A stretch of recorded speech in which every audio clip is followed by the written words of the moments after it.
اتكلمنا ولسه بنتكلم عن خطوات صناعة براند أو علامة تجارية قوية، وقلنا إن في 4 خطوات أساسية.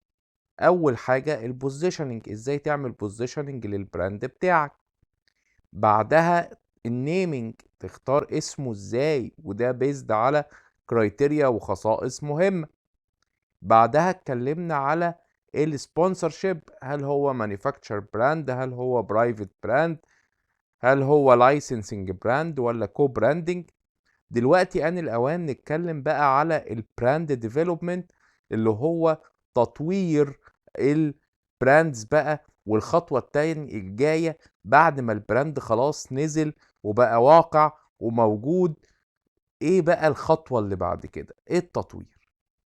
هنا اي شركة في الدنيا عندها 4 اوبشنز او 4 خيارات او 4 اختيارات بتختارهم لتطوير البراند بتاعها بعد ما بينزل. اول حاجة اللاين اكستنشن، تاني حاجة البراند اكستنشن، وتالت اوبشن النيو براندز، ورابع اوبشن هي المالتي براند. بيزد على ماتريكس مكون من 4 خانات. المحور اكس او الافقيا بيبقى فيه البرودكت كاتيجوري، هل البراند في تطويره هيبقى existing product category جوه البرودكت كاتيجوري بتاعه ولا نيو برودكت كاتيجوري. هل البراند نيم هيبقى existing براند نيم ولا نيو براند نيم. لو existing product category و existing brand name بيبقى line extension وهنتكلم عنه بالتفصيل.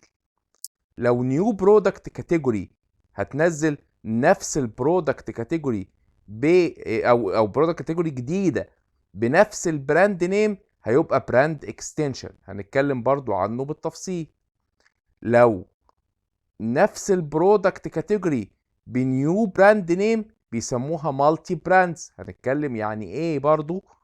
ولو برودكت كاتيجوري جديده وبراند نيم جديده هيبقى نيو براندز، وهنتكلم برضو عنها بالامثله. دي عناويننا على كل وسائل التواصل الاجتماعي تقريبا.